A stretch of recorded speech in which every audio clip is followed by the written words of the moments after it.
Keir Starmer has refused to rule out tax rises to fill a 15 or £50 billion black hole in the country's finances. In the autumn, we'll get the full forecasts and obviously set out our budget. The focus will be living standards, and we will build on what we've done in the first year of this government. We've stabilised the economy, and that means interest rates have been cut now 4 times. And for anybody watching this on a mortgage, that makes a huge difference on a monthly basis to how much they pay. In the first year, we've raised wages as well, both in the private sector plus the minimum wage, which means people have got a bit more money coming into their pocket. And so at this stage, that'll all be set out in the budget, but the focus will very much be on living standards and making sure people feel better off. Some of the figures that have been put out are not figures that I recognise, but the budget won't be until later in the year, and that's why we'll have the forecast then, and we'll set out our plans. What's really important is that I'm very clear about our focus, which will be on living standards and making sure that people feel better off, partly because more money is coming into their pocket in the first place through better wages, and partly because we're bearing down on costs like mortgages and other costs to everyday families. You heard him there saying we need to wait until the budget. But it's a change of tune from before the election where they promised no tax rises. His refusal to comment on tax hikes is a strong indication that taxes could go up. So where has this £50 billion black hole figure come from? The Chancellor's black hole is getting bigger and tax rises are coming. That's the judgment of the National Institute of Economic and Social Research, whose model of the UK economy has forecast she must find £50 billion of revenue or cuts if she's to return to the £9.9 billion of fiscal headroom she left herself in the spring. Reeves' self-imposed and ironclad fiscal rules require her to abolish the deficits by the end of the OBR's 5-year forecast. But the news for Labour gets even worse. The think tank's forecast warned that the poorest 10% of people, accounting to 2.8 million households, have seen their living standards fall 1.3% under Labour, some 10% lower than pre-COVID levels. Now, my criticism for the Labour Party aside, I've real problems with the framing of this in the media.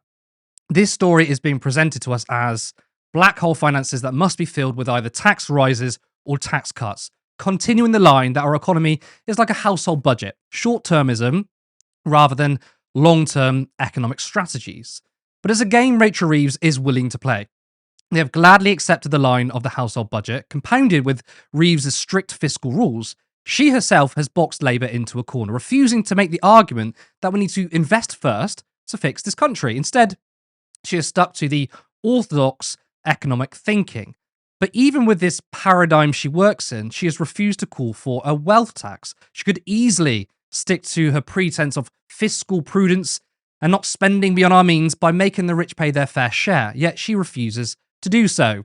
Stephen, given the difficulty, which is entirely self-afflicted, Labour finds themselves in, do you think that they will break their pledge and increase taxes, or do you think they're going to have another go at making more cuts? Well, their pledge was really to not increase taxes on working people. So that's generally understood as VAT, national insurance, and income tax.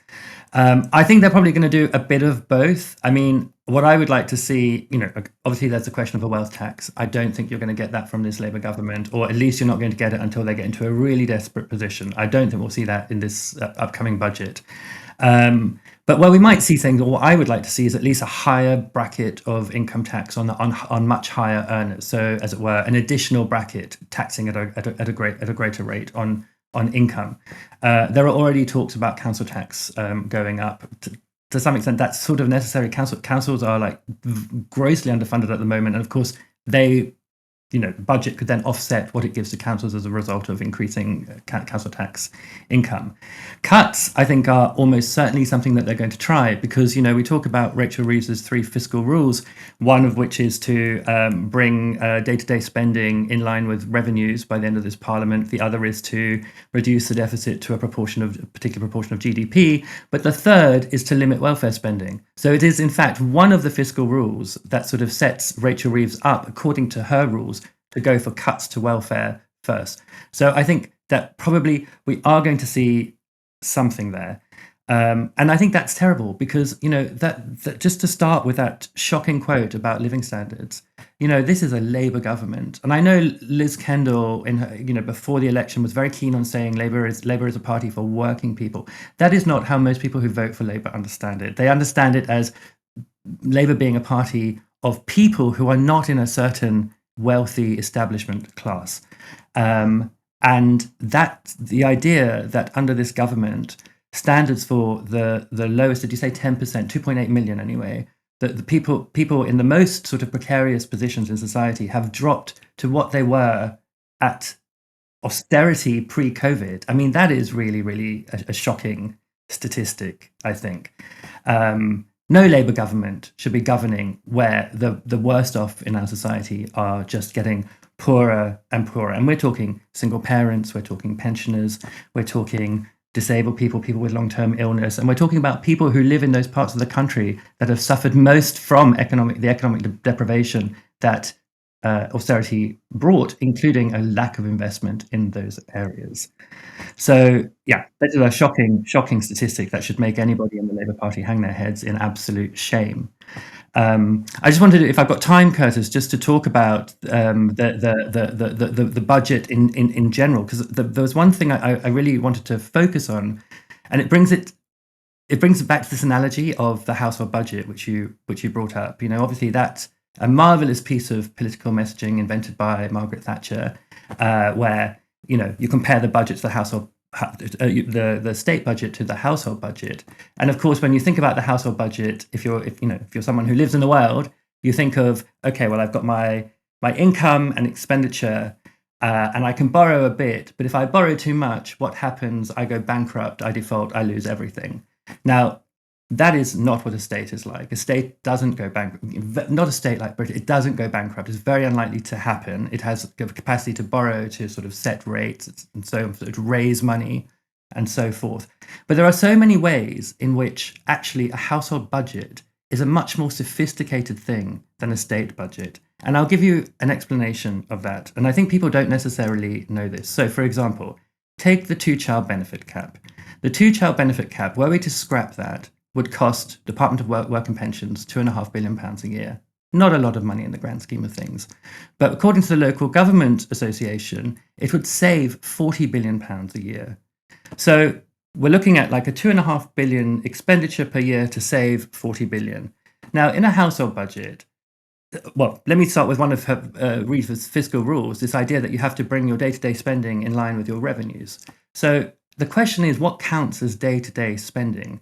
You might think of investment in a household budget as something like, oh, I need to replace the roof. That's a big cost, so I'll borrow for that. And that's kind of the analogy that's that's sort of what we're supposed to think of when we think we're supposed to think of big, structural projects, big infrastructure projects.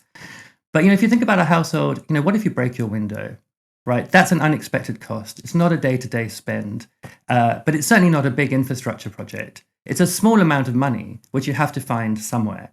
Now, you could borrow for it. It wouldn't cost you a lot to borrow for it. But if you don't fix that window, you're going to end up spending a lot on heating, on health costs, on black mold in your house, and so on and so forth. So that is a cost that is not an infrastructure investment, but it is one that gives you big savings in the long term, or even in the medium term. So why doesn't the Chancellor think in those terms about day-to-day spending? Well, there's this little known fact about how accounting, so not economic rules, but just accounting works in the budget. So were you to scrap the two-child benefit cap, which would make a huge difference to that bottom 10%, that 2.8 million whose living standards have dropped. Were you to scrap the child benefit cap, it would cost the Department of Work and Pensions 2.5 billion. But they would expect to see 40 billion in savings. But not in that department. It would occur in other departments. It would occur in health. It would occur in the Home Office and various other places. And what you cannot do in a government budget is what you can actually do in a household budget. You cannot reclaim, if you're Department of Work and Pensions, that money from the departments that have made savings. There is no crossover of savings into your budget if you're the Department of Work and Pensions. And that is so fucking stupid, Curtis. That is like so dumb. Anyone who ran their household being like, oh, I've got to replace a window, but that means I can't offset the money I'll save by cutting down my grocery bills. So I won't cut down on my grocery bills. You'd be a crazy householder. We live in a country with a crazy budgeting system because they're not even as good as a household budget. Yeah. I mean, that's very interesting what you said there. I think you've hit the nail on the head when it comes to short-termism versus long-term thinking.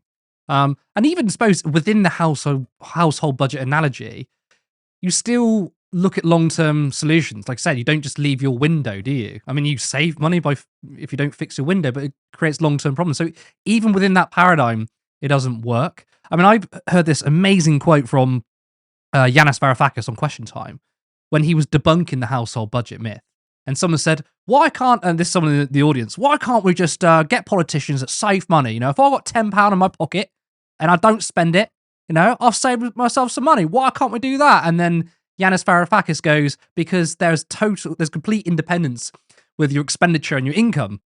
That doesn't happen with, you know, statewide economy, because income is also your expenditure. We have to spend money as a state to get income through investment, which creates jobs and tax receipts. And, you know, it's a circular sort of argument.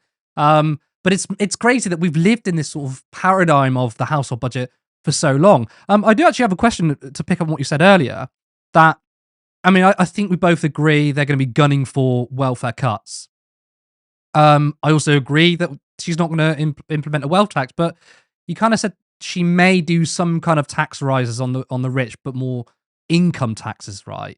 Why do you think Rachel Reeves is more likely to do maybe a higher bracket or slightly increase income taxes, or maybe capital gains tax, rather than institute a full-blown wealth tax? Well, I think that the reason that she won't institute a full-blown wealth tax is because the way that she structured the run-up to the election was making clear that the Labour Party was the party of corporate finance, of asset management, and of international capitalism. She wanted to satisfy banks in New York, organizations around the world, that we were a safe pair of hands for them and for their wealthy clients. I mean, of course, you know, not everybody who is in one. I mean, we're all in some way involved in international finance, because, you know, if you have a pension, you're involved. Other than a state pension, you're involved in international finance, so on and so forth. But there are plenty of wealthy people who are represented by these organizations. And a wealth tax is really a strike at the heart of deep wealth, and I think that would set the markets running. You know, if you're talking about raising income tax on people earning over £250,000 a year, you know, that's so setting a new bracket, which sort of, you know, I don't know, taxes it at 60% over that or whatever. You know, if you were to set that up, that will make a lot of quite rich people unhappy, but it's not going to touch the really wealthy who don't rely on income, who rely on assets and the income that their assets generate. But who don't, you know, their wealth is really so sort of, you know, deeply separate from the system of taxation at the moment. As soon as it enters the system of taxation, not only does it mean that you're taxing that wealth, it also means that the government knows what it is, and they know where it is, and they know what you do with it. And that is what a lot of people don't want. So I think that is a kind of market that she will try to keep happy. I'm not saying she will raise income tax on much higher earners. I'm just saying that there is a Labour tradition of doing that. There is not a Labour tradition or a Tory tradition or any tradition in this country of doing a wealth tax. So it would really be breaking the mold with how the relationship between government and the wealthy in this country has worked for a very, very long time. Support independent media. Support social justice that's there on social media. Thank you. Turn left.